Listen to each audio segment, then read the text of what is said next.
fucking welcome. পর্বের শুরুতে আমরা দেখি যে এনির বিতর্কিত ভাষণের পর সবাই তার পাশে দাঁড়ায়। আমরা এনি এবং হিউইকে দেখি যারা একটি ক্লাবে বসে বিশ্রাম নিচ্ছিল। সেখানে হিউইর এক বন্ধু আসে এবং তারা সবাই একে অপরের সাথে কথা বলছিল। হিউই তার বন্ধুর সাথে কাউন্টারে যায়। সেখানে তার বন্ধু হিউইকে বলে যে রবিন মারা যাওয়ার পর তুমি আমাকে একবারও ফোন করোনি, এই জন্য আমি তোমার জন্য খুব চিন্তিত ছিলাম। হিউই বলে যে আমার সুস্থ হতে সময় লেগে গিয়েছিল। তখন তার বন্ধু বলে যে এনি একটি ভালো মেয়ে এবং তুমি তার সাথে ভালো জীবন কাটাতে পারবা। এরপর সে সেখান থেকে চলে যায়। অন্যদিকে আমরা হোমল্যান্ডারকে দেখি সে একটি অনুষ্ঠানের জন্য তার ছোটবেলার বাড়িতে গিয়েছিল এবং ক্যামেরার সামনে তার ছোটবেলার কথা বলছিল, কিন্তু বিছানায় একটি কম্বল দেখে সে মানসিকভাবে ভেঙে পড়ে এবং সেখান থেকে চলে যায়। এখানে এম সবাইকে বলে যে ওয়াট কোম্পানি আমেরিকার হাসপাতালগুলোতে শিশুকে কম্পাউন্ড ভি ড্রাগ দিচ্ছে, যার কারণে তারা কষ্ট পাচ্ছে এবং এর মাধ্যমে সুপারহিরোরা তৈরি হচ্ছে। তাই বিলি বুসার বলে তারা এই সুযোগটা ব্যবহার করে ওয়াট কোম্পানির এই গোপন বিষয়টি ফাঁস করে দিতে পারবে। অন্যদিকে হিউই এশিয়ান মেয়েটির কাছে যায়। সে কিছু ছবি আঁকতেছিল, কিন্তু মেয়েটি হিউইকে সেগুলো ছুটে দেয় না। ফ্রেন্সি সবাইকে বলে যে এই এশিয়ান মেয়েটি যাই করুক না কেন, সে আসলে আমাদেরকে কিছু বলতে চায়। সেখান থেকে বুচার কোথাও যাইতেছিল, তো হিউই বলে যে আমি এনির কাছে যাইতেছি। বুচার তাকে বলে যে তার ফোন অনেকক্ষণ ধরে বন্ধ আছে এবং তারপর তাকে সঙ্গে নিয়ে এক জায়গায় যায়। অন্যদিকে এনি এশলির দেখা পায়, যাকে তার চাকরি থেকে বরখাস্ত করা হয়েছিল এবং সে এর জন্য এনিকে দায়ী করে। এনি মেডিলিনের কাছে যায়। সে তার কথা শোনে এবং নিজের মতবাদ অনুযায়ী তাকে অনেক কিছু বলে, কিন্তু এনি এইসব রাজনীতি নিয়ে বিরক্ত ছিল এবং সে শুধু মানুষকে মন থেকে সাহায্য করতে চেয়েছিল। এতে মেডেলিন রেগে যায়। তারপর আমরা ডিপকে দেখি যে একটি টক শো এর জন্য শুট করছে। সেখানে এটে নিজের সম্পর্কে অনেক কিছু বলে, কিন্তু রিপোর্টার তাকে তার প্রেমিকার বিষয়ে বলতে বলে, কারণ তারা দুজনেই একটি সিনেমায় একসাথে কাজ করছিল। কিন্তু এ10 বলে যে আমি তার মৃত্যুর কারণে অনেক দুঃখী। তারপর আমরা এনিকে দেখি সে লিফটে যাইতেছিল। সেখানে মিফ তাকে বলে যে তুমি এই ভাষণ দিয়ে সবার মন জয় করে নিয়েছো, যার দ্বারা তোমার ফ্যান ফলোয়িং অনেক বেড়ে গেছে। কিন্তু এনি তাকে বলে যে ছোটবেলায় আমি তোমার মতো হতে চেয়েছিলাম এবং তোমার মতোই মানুষকে সাহায্য করতে চেয়েছিলাম, কিন্তু এখন আমি দেখতেছি তুমি সম্পূর্ণ বদলে গিয়েছো। ফ্রেন্সি কে বলে যে মিস মারের সাহায্য নিতে হবে।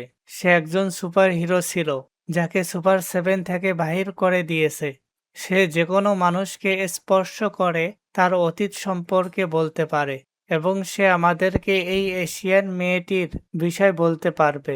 প্রথমে রাজি হয় না, কারণ ব্ল্যাক নাওয়ার এবং ওয়াট কোম্পানি তাদের পিছনে লেগেছে, কিন্তু অবশেষে তাদের সাহায্য করতে রাজি হয়।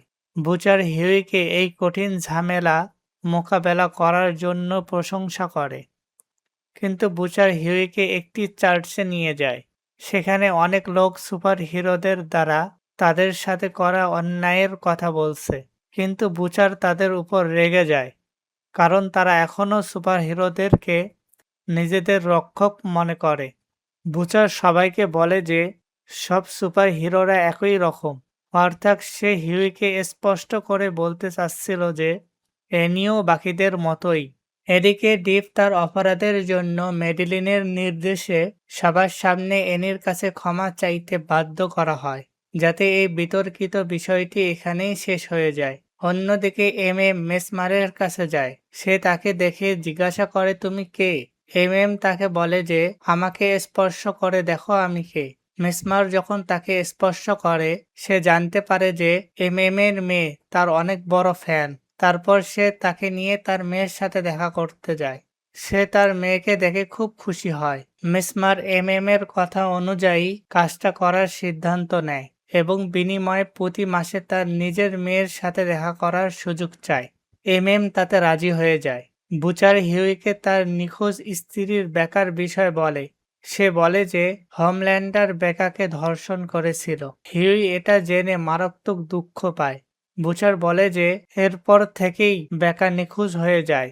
হতে পারে যে হোমল্যান্ডার তাকে হত্যা করেছে অথবা সে নিজেই মারা গিয়েছে। তুমিও একজনকে হারিয়েছো এবং আমরা তাদের জন্য লড়াই করছি। তাই অন্য কোনো দ্বিতীয় মেয়ের জন্য তোমার তাদেরকে ভুলে যাওয়া উচিত নয়। হোমল্যান্ডার মেরিলিনের কাছে যায়। সে ছোটবেলার সেই কম্বলের ঘটনাটা নিয়ে ক্ষুব্ধ ছিল। কারণ বাস্তবে হোমল্যান্ডারের শৈশব সাধারণ শিশুদের মতো ছিল না। তাকে তো ল্যাবে তৈরি করা হয়েছে। তার উপর অমানবিকভাবে পরীক্ষা চালানো হয়েছিল এবং সে তার বাবা মায়ের যত্ন কখনো পায়নি। মেডেলিন তাকে সরি বলে এবং ইন্টারভিউয়ের টিমকে সাক্ষাৎকারটি শেষ করতে বলে, যার ফলে হোমল্যান্ডার সাক্ষাৎকারটি শেষ করে। সন্ধ্যায় বুচারের দল মিস মার্কে তাদের আস্থানায় নিয়ে যায়। সেখানেই সেই এশিয়ান মেয়েটি, যার নাম কিমিকো, তার হাত ধরে তার অতীত পড়ার চেষ্টা করে। কিন্তু মিমিকোর যন্ত্রণাদায়ক ও ভয়ঙ্কর অতীত দেখে মেসমার নিজেই আতঙ্কে ভেঙে পড়ে এবং যন্ত্রণায় চিৎকার করে ওঠে। ফ্রেন্সি এবং এমএম তাকে শান্ত করে। এরপর এমএম এর কাছে বুচারের একটি ফোন আসে। এমএম তাকে মিথ্যা বলে যে সে বাইরে আছে, কিন্তু বুচার তাকে সত্যিটা বলতে বলে। অন্যদিকে মেভ একটা ভিডিও বানাচ্ছিল, তখন সেখানে এলিনা আসে। তাকে এক পাশে নিয়ে যায় এবং জিজ্ঞাসা করে যে সেদিন কি হয়েছিল, কিন্তু মেভ নিজের কাজের গোপনীয়তার জন্য কিছুই বলে না, যার ফলে এলিনা রেগে চলে যায়। হিউই এবং বুচার মেসমারের বাড়িতে যায়। সেখানে এমএম তাকে তার এবং মেসমারের চুক্তির কথা মনে করিয়ে দেয়। এরপর মেসমার আবারও ওই মেয়ের হাত ধরে এবং তার অতীত দেখে ফেলে এবং প্রকাশ করে যে সে একজন টেররিস্ট। এটা জেনে সবাই চরম হতবাক হয়ে যায়। অন্যদিকে হোমল্যান্ডারের সেই ছোটবেলার ভিডিও শুট করার পরে হোমল্যান্ডারকে সেই ছোটবেলার কম্বলটি দেখে, যা তাকে মনে করিয়ে দেয় যে কিভাবে ল্যাবের একটি ঘরে তাকে বন্দি করে রাখা হয়েছিল। বুচার বুঝতে পারে যে ওয়াট কোম্পানি আন্তর্জাতিক সন্ত্রাসীদেরও সুপারহিরোদের মতো সুপার টেররিস্ট বা ক্ষমতা তৈরি করার সুযোগ দিচ্ছে, যাতে নতুন সুপার সন্ত্রাসী তৈরি করা যায় এবং তাদেরকে হত্যা করার অজুহাতে সুপারহিরোরা যেন আমেরিকার সেনাবাহিনীতে যোগ দেওয়ার সুযোগ পায়। কিন্তু ফ্রেন্সি তাদেরকে বলে যে এই এশিয়ান মেয়েটি সন্ত্রাসীদের মতো না। সে তার কাছে গিয়ে তাকে সত্যিটা বলতে বলে। মেয়েটি মেসমারের হাত ধরে তার অতীত ভালোভাবে পড়তে বলে। সেখান থেকে সে জানতে পারে যে তার পরিবারকে হত্যা করা হয়েছিল এবং তাকে ও তার ভাইকে জোর করে সন্ত্রাসী বানানো হচ্ছে, আর এখন সে তার ভাইকে বাঁচাতে চায়। মেসমারের মাধ্যমে তারা জানতে পারে যে মেয়েটির নাম কিমিকো।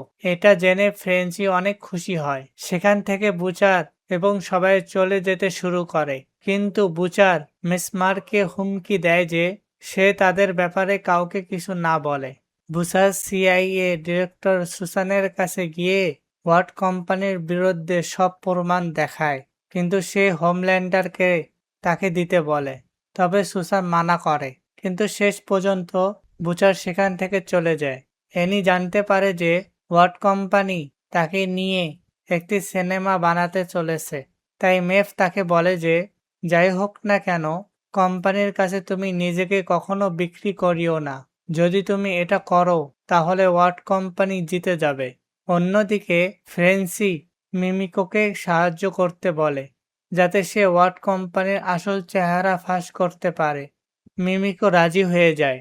বুচার তার দলের কাছে এসে তার এবং সুসানের ব্যাপারে জানায়, বলে যে সে ওয়াট কোম্পানির বিরুদ্ধে মামলা করতে পারবে না।